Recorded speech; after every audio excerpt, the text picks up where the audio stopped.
Hello, Fanatics. Welcome to True Crime Story Time with me, Cindy. I have a very strange and bizarre case for you today. But first of all, I have never heard of this story and we're going way back in time. But you know how occasionally I like to try and find a crime that fits with the painting that I'm working on. I am working on the Water Fairy by Dainty Diamond Art, my company, and licensed by Dim Draws, and it's super gorgeous. But I know what you're thinking, Cindy. It's easy to find a true crime linked to water. It is, but I didn't do that. I went with fairy. Now you're intrigued. So was I. This case is very, very bizarre, and I have a lot of thoughts about it, which I will discuss as I go through, but mainly at the end, as I do. So please, grab whatever you are working on. Come join me as we discuss the Clearys. Ready? Good.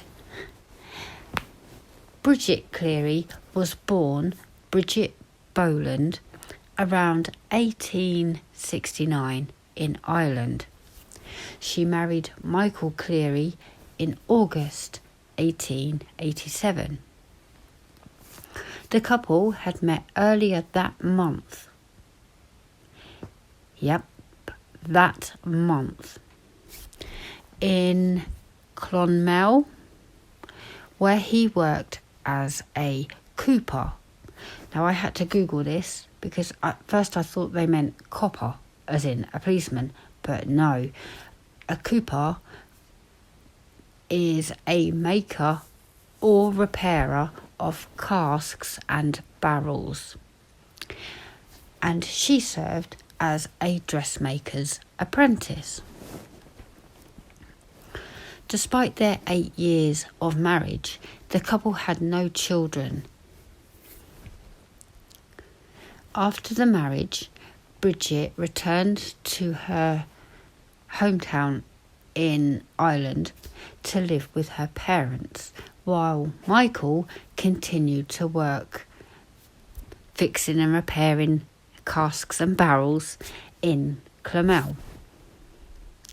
During this period of living apart, Bridget's independence grew, with her keeping her own flock of chickens and selling the eggs to neighbours. Somewhat unusually for the era and location, she also was a professional woman.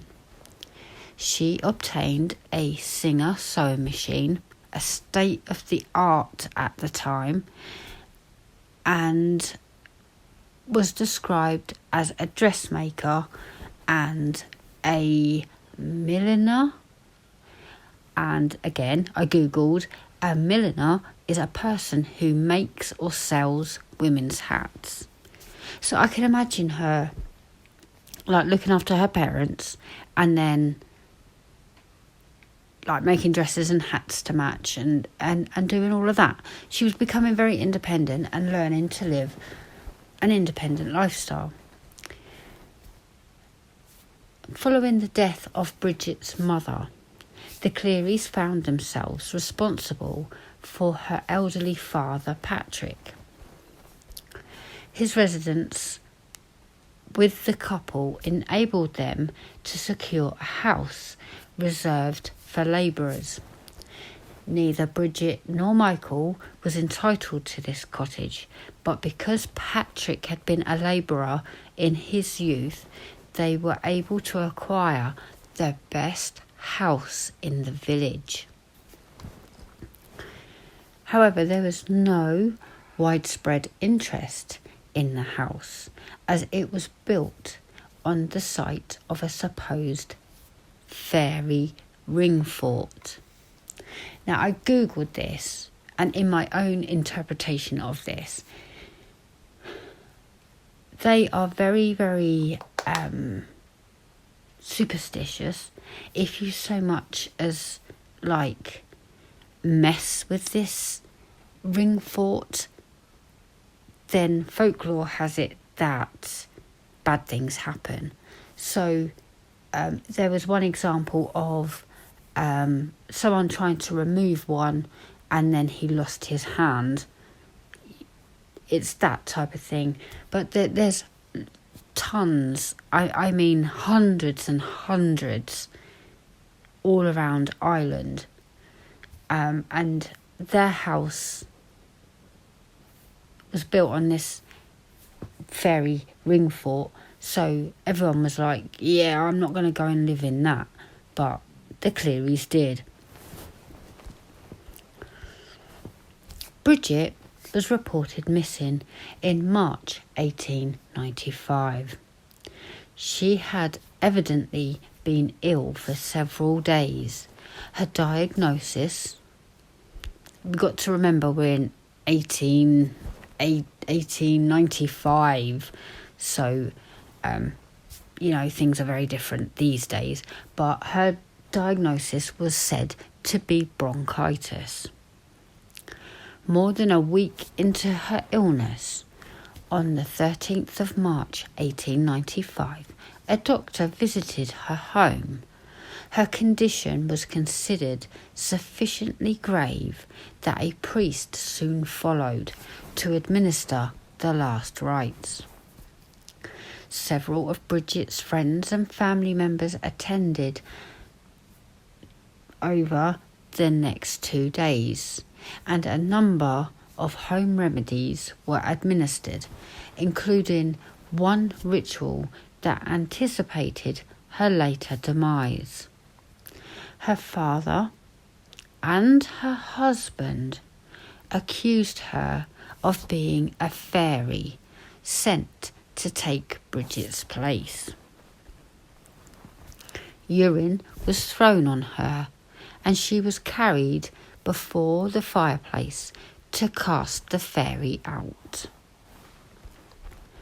By the 16th of March, rumours were beginning to circulate that Bridget was missing, and local police began searching for her.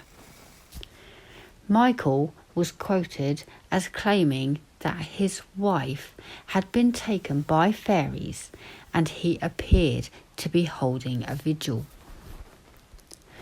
Witness statements were gathered over the ensuing week, and by the time Bridget's burnt corpse was found in a shallow grave on the 22nd of March, 9 people had been charged in her disappearance, including her husband. A coroner's inquest the next day returned a verdict of death by burning. Legal hearings ran from the 1st to the 6th of April in 1895. A 10th person had been charged, and one of the original 9 was discharged at this stage, leaving 9 defendants bound over for trial. The court session began on the 3rd of July, and the grand jury indicted 5 defendants for murder. Michael Cleary, the husband, Patrick Boland, the dad, Mary Kennedy, James Kennedy, and Patrick Kennedy. All 9 were indicted on charges of wounding. The case proceeded on to trial. The evidence showed that on the 15th of March, Michael summoned Father Ryan back to the Cleary household.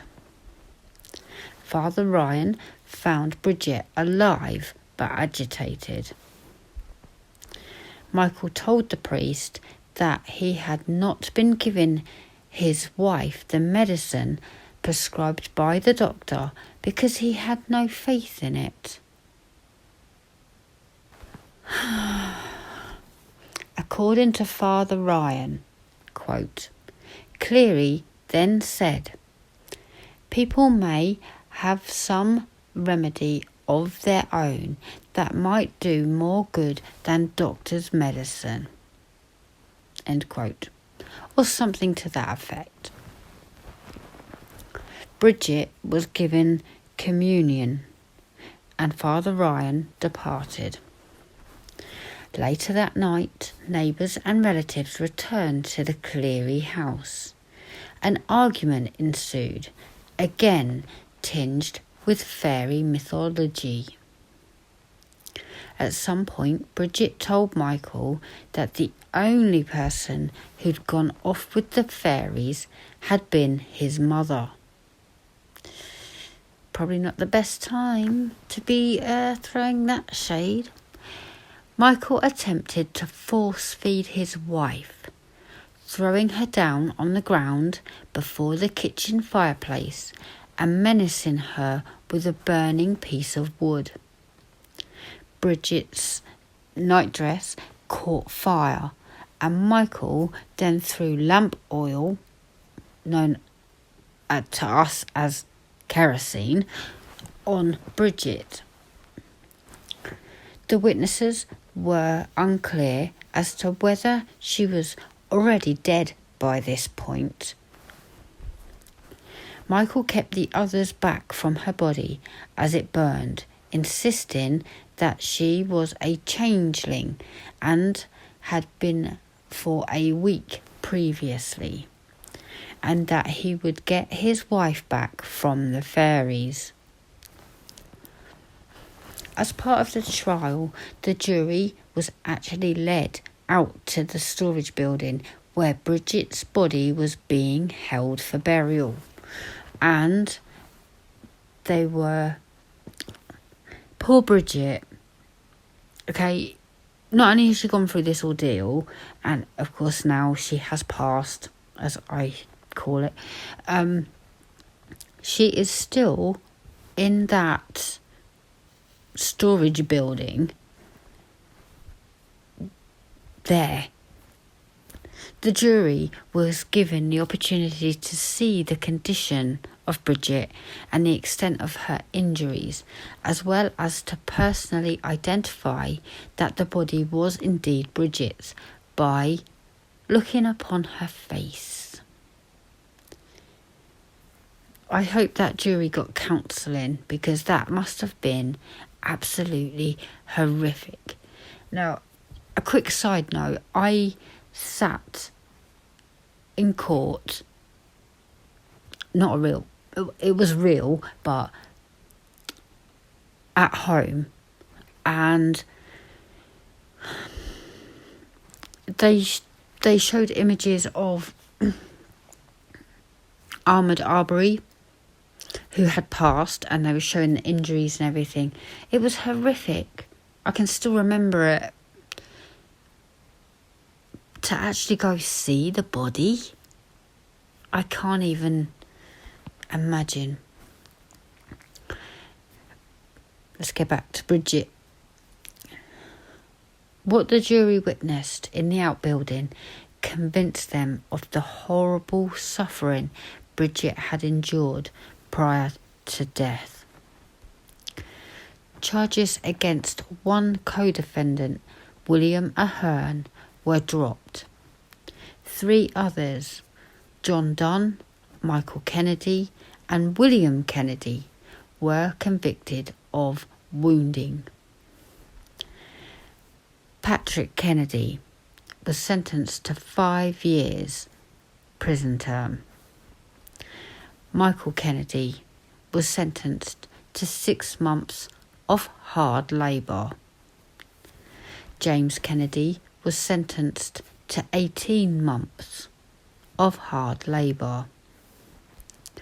William Kennedy was sentenced to 18 months of hard labour.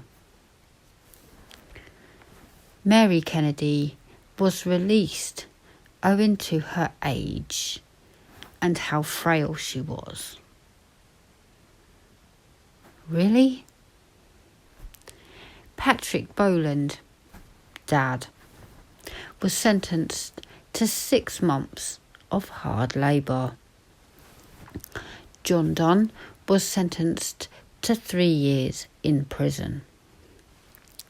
Michael, the husband, was found guilty of manslaughter and sentenced to 20 years prison. Now, manslaughter, really? But he did.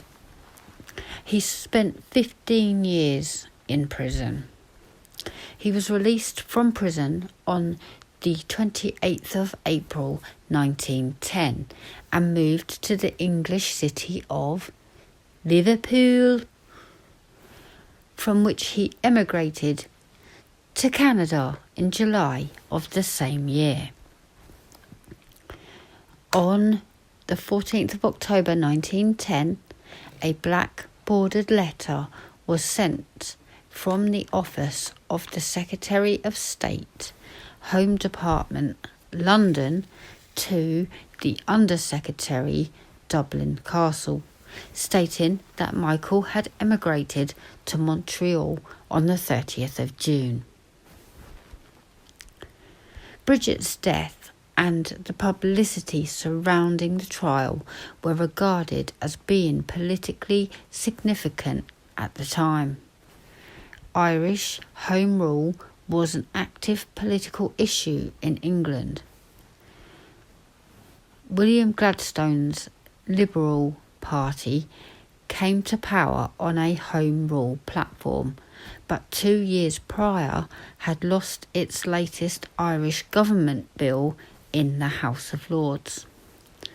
Press coverage of the Cleary case occurred in an atmosphere of debate over the Irish people's ability to govern themselves, and worries were expressed about the superstition of rural Catholics.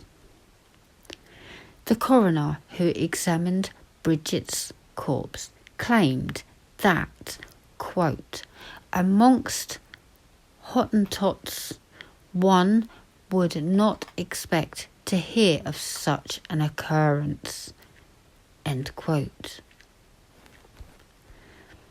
The writer E.F. Benson took a considerable interest in the case, publishing a paper on it. The recent witch burning at Clonmel. In the influential period of the 19th century, in June 1895, before the trial itself began. It accepts the defence argument that those involved with Bridget's death acted out of a genuine belief that she had been possessed by a spirit, but no intention of murder, and were attempting to restore her to her rightful self. Benson cites a pattern of similar beliefs in savage tribes, with examples from various societies, and talks of, quote, the enormous force which such beliefs exercise on untutored minds, end quote. He points out that the door of the Cleary house was left open and no attempts were made to keep the assaults on Bridget secret. Quote, it is inconceivable that, if they had wished to kill her, they would have left the door open, that they should have allowed their shouts to attract the neighbours, or that 10 persons should have been admitted to witness the deed. Terrible and ghastly as the case is, we cannot call it willful murder, end quote. The article ends with the statement, Quote, "If they killed, but not with intent to kill, still less should the extreme penalty be inflicted." End quote. In retrospect, Bridget's death has been most commonly described as the last witch burned in Ireland, or as the subject of the last of the witchcraft trials.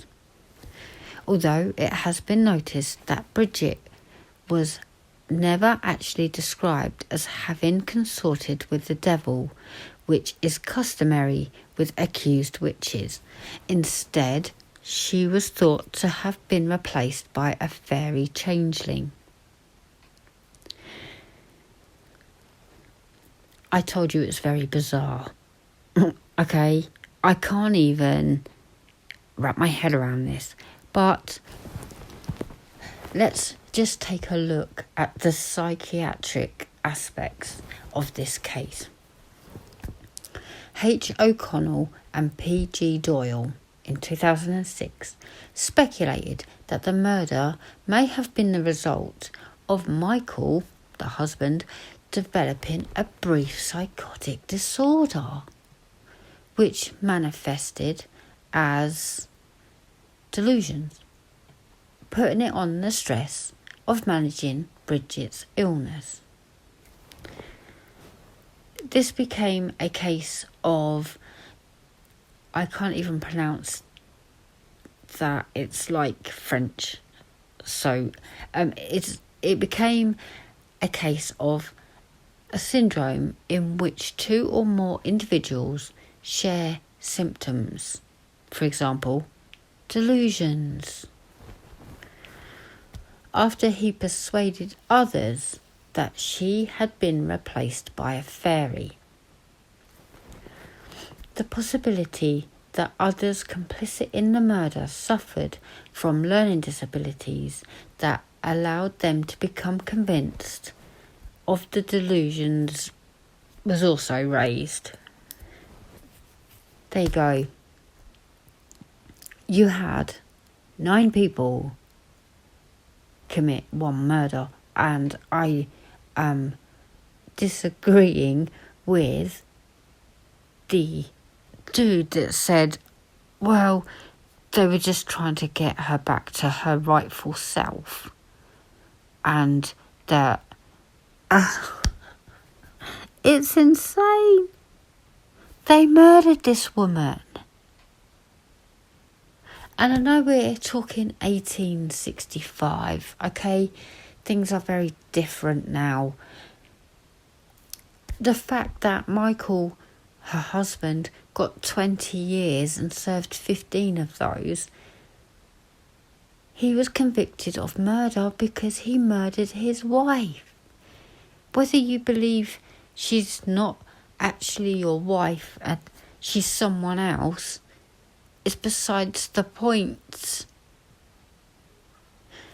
It was murder, in my opinion. A very horrific and brutal and heartbreaking murder for poor Bridget, who was just poorly with bronchitis. Which also brings me to a point. Was Michael convinced that she was a fairy for some reason? I think it was very, very much the folklore that all these fairy ring forts were very protected, and that would have been in papers, you know. Joe Bloggs from wherever in Ireland was removing a ring fort and, you know, died of a heart attack the next day. They would have been prominent in newspapers at that time, so it was very fitting that he would say, oh, well, Bridget's a fairy. Do you know what I mean? But I think, and obviously I'm not talking in 1800s, I'm talking now, he was working, fixing his casks and whatever. While they were married, Bridget became so much more. She honed her skills. She made hats. She was selling eggs to the neighbours. She was professional. She was being independent. That probably wouldn't have gone down very well with the husband. She's a fairy, you know. It's all very suspicious. But there you go. That's my opinion. Obviously, I'm taking it out of the 1800s and putting it in 2022. But I think people had the same thoughts, you know. Oh, she's doing well for herself. Never mind it was going back into the marriage and into the house or whatnot, but really. So, as always, please do leave your thoughts and comments down below. Have you ever heard of this case? I had not. I googled fairy true crime and this is what I got. I can't believe I managed to find a fairy true crime. Yeah. But I did. Thank you so much for joining me. I really do appreciate it. I love you keeping me company. Yeah, have a chat with me in the comments. Let me know what you think. And I shall see you next week. Bye. Stay safe out there. Don't touch any ring forts.